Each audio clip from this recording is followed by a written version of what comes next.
ಕಾಂಗ್ರೆಸ್ ಮುಖಂಡರು ಯಾರಾದರೂ ಆಗಲಿ ಕಾನೂನಿಗೆ ವಿರುದ್ಧವಾಗಿ ಏನು ಕೆಲಸ ಮಾಡಿದರೆ, ಚಟುವಟಿಕೆ ಮಾಡಿದರೆ ಅವ್ರ ಮೇಲೆ ಕ್ರಮ ತಗೊಳ್ತಾರೆ. ಅವ್ರು ಯಾವ ಪಾರ್ಟಿ ಅನ್ನೋದು ಆಮೇಲೆ ಪಕ್ಷ ಗಿಕ್ಷ ನೋಡಕ್ಕೆ ಹೋಗೋದಿಲ್ಲ. ಅಫ್ಜಲ್ಪುರ ಶಾಸಕರ ಆಪ್ತರು ಯಾರಾದರೂ ಇರಲಿ, ಎಲ್ಲರಿಗೂ ಆಪ್ತರು ಇರಲಿ, ಆದರೆ ಈ ಕಾನೂನು ವಿರುದ್ಧವಾಗಿ ಕೆಲಸ ಮಾಡು ಅಂತ ಹೇಳ್ತಾರೆ ಯಾರಾದರೂ, ಅವರಾದರೂ ಹೇಳ್ತಾರ ಆಪ್ತರು? ಅದರಿಂದ ಅವರು ಕಾನೂನು ಪ್ರಕಾರ ಏನು ಕ್ರಮ ತಗೋಬೇಕೋ ಅದನ್ನ ತಗೊಳ್ತಾರೆ. ಬಸವರಾಜ್ ಅವರು ಇನ್ನೂ ಕೂಡ ಸಿಕ್ಕಿಲ್ಲ ಸರ್, ನಾಪತ್ತೆ ಆಗಿದ್ದಾರೆ. ಸೊ ಹುಡುಕಕ್ಕೆ ಇನ್ನೂ ಯಾಕೆ ತಡ ಆಗ್ತಾ ಇದೆ? ನಿನ್ನೆ ಅಂತ ಕಂಡು, ನಿನ್ನೆ ಅಥವಾ ಮೊನ್ನೆ ಆರ್ಡರ್ ಆಗಿರೋದು ಕೋರ್ಟಲ್ಲಿ. ಸೊ ಅದರಿಂದ ಅವರಿಗೆ ವಾಲಂಟಿಯರಾಗಿ ಅವರೇ ಬಂದು ಸರೆಂಡರ್ ಆದರೆ ಒಳ್ಳೆಯದು, ಇಲ್ಲಾಂದರೆ ಹುಡುಕ್ತಾರೆ. ವಿಧಾನಸೌಧದಲ್ಲಿ ಸರ್ ನಿಗೂಢ ಪ್ರಕರಣ, ಭೈರತಿ ಸುರೇಶ್ ಅವರ ಕಚೇರಿನಲ್ಲಿ ವ್ಯಕ್ತಿಯೊಬ್ಬರು 200 ಗ್ರಾಂ ಚಿನ್ನ ಮತ್ತೆ 1 ಲಕ್ಷ ಚಿಲ್ಲರೆ ಹಣ ಬ್ಯಾಗ್ ಇಟ್ಟು 2 ದಿನ ಆದ ನಂತರ ಬಂದು ನೋಡ್ತಾರಂತೆ, ಮಾಯ ಆಗಿದೆ ಅಂತೆ, ದೂರು ದಾಖಲಾಗಿದೆ. ಆ ಕಚೇರಿಗೆ ಯಾಕೆ ತಗೊಂಡು ಹೋದ ಏನೆಲ್ಲ ತುಂಬಾ ಅನುಮಾನ ಇದೆ. ಫಸ್ಟ್ ಆಫ್ ಆಲ್ ಗೇಟ್ನಿಂದ ಒಳಗಡೆ ಆ ಬ್ಯಾಗ್ ಹೆಂಗೋಯ್ತು ಅನ್ನೋದು ನನ್ನ ಕನ್ಸರ್ನ್. ಅದಕ್ಕಾಗಿ ನಾನು ಈಗಾಗಲೇ ತನಿಖೆ ಆರ್ಡರ್ ಮಾಡಿದ್ದೀನಿ. ಯಾವ ರೀತಿ ಬ್ಯಾಗು ಯಾವ ಗೇಟ್ನಲ್ಲೇ ಎಂಟ್ರಿ ಆಯಿತು ಮತ್ತು ಅವರು ಅಲ್ಲಿವರೆಗೂ ಒಬ್ಬ ಸಚಿವರ ಕಚೇರಿವರೆಗೂ ಬ್ಯಾಗ್ ಹೋಗುತ್ತೆ ಅಂದರೆ ಅನ್ನೋಟಿಸ್ಡ್, ಅದು ಹೆಂಗಾಗಿದೆ ಅನ್ನೋದನ್ನ ಪತ್ತೆ ಹಚ್ಚಬೇಕು ಅಂತ ಹೇಳಿದ್ದೀನಿ. ಅದು ಇವತ್ತು ನಾಳೆ ಅವರು ನನಗೆ ಹೇಳಿದರು ಯಾರಿಗೆ ಕೊಡೋದು ಎಲ್ಲ ನಾನು ಈಗಾಗಲೇ ಕಮಿಷನರ್ಗೂ ಹೇಳಿ, ಜಾಯಿಂಟ್ ಕಮಿಷನರು ಅವರು ಜವಾಬ್ದಾರಿ ತೊಗೊಂಡಿದ್ದಾರೆ, ಅದನ್ನು ಪತ್ತೆ ಹಚ್ತೀವಿ. ಯಾಕೆಂದರೆ ಅವರು ಕಳ್ಳತನ ಆಗಿರೋದು ಸೆಕೆಂಡ್ರಿ, ಆದರೆ ಅದು ಬ್ಯಾಗೇ ಹೆಂಗೆ ಬಂತು ವಿಧಾನಸೌಧದ ಒಳಗಡೆ ಅನ್ನೋಟಿಸ್ ಆಗಿ ಅಂತೇಳಿ.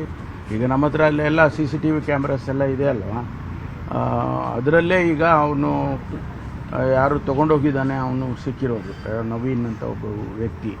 ಬಟ್ ಒಳಗಡೆ ಬಂದಿದ್ದು ಹೇಗೆ ಅನ್ನೋದನ್ನು ಪತ್ತೆ ಹಚ್ಚಿ ಅದು ಯಾಕೆ ತಂದರು ಏನು ಅದೆಲ್ಲ ತನಿಖೆ ಮಾಡ್ತೀವಿ. ನಾಳೆ KCS ತೀರ್ಮಾನ, ಒಂದು RCB ಫ್ಯಾನ್ಸ್ಗೆ ಗುಡ್ ನ್ಯೂಸು ಬ್ಯಾಡ್ ನ್ಯೂಸು ಅಂತ ಏನಿಲ್ಲ. ಅಲ್ಲಿ ಅವರಿಗೆ ಜಸ್ಟಿಸ್ ಕುನ್ನಾ ಅವರ ವರದಿ ಪ್ರಕಾರ ಅವ್ರು ಏನೆಲ್ಲ ಕಂಪ್ಲೈ ಮಾಡಿದ್ದಾರೆ ಅಂತ ನೋಡ್ತೇವೆ. ಈಗಾಗಲೇ ನಾನು ಅದಕ್ಕಾಗಿ ಒಂದು ಕಮಿಟಿಯನ್ನೇ ಸೆಟಪ್ ಮಾಡಿದ್ದೆ. ಮಾನ್ಯ ಮಹೇಶ್ವರ ರಾವ್ ಅವರು, ನಮ್ಮ BBMP ಕಮಿಷನರು, ಅವರು ನಮ್ಮ ಪೊಲೀಸ್ ಕಮಿಷನರು, ಎಲ್ಲರೂ ಕೂಡ ನಾಳೆ ಚರ್ಚೆ ಮಾಡ್ತೀವಿ.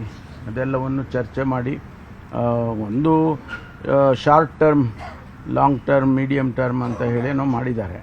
ಯಾಕೆಂದರೆ ನಾವು ಇಮಿಡಿಯೇಟಾಗಿ ನೀವೆಲ್ಲವನ್ನು ಮಾಡಿ ಅಂದರೆ ಮಾಡೋದಕ್ಕೂ ಅವ್ರಿಗೂ ಕಷ್ಟ ಆಗ್ಬೋದು. ಇಮಿಡಿಯೇಟಾಗಿ ಶಾರ್ಟ್ ಟರ್ಮ್ ಏನು ಕಂಪ್ಲೈ ಮಾಡಬೇಕಾಗಿದೆ ಅದನ್ನೆಲ್ಲ ಮಾಡೋದಕ್ಕೆ ಸೂಚನೆ ಕೊಟ್ಟಿದ್ದಾರೆ.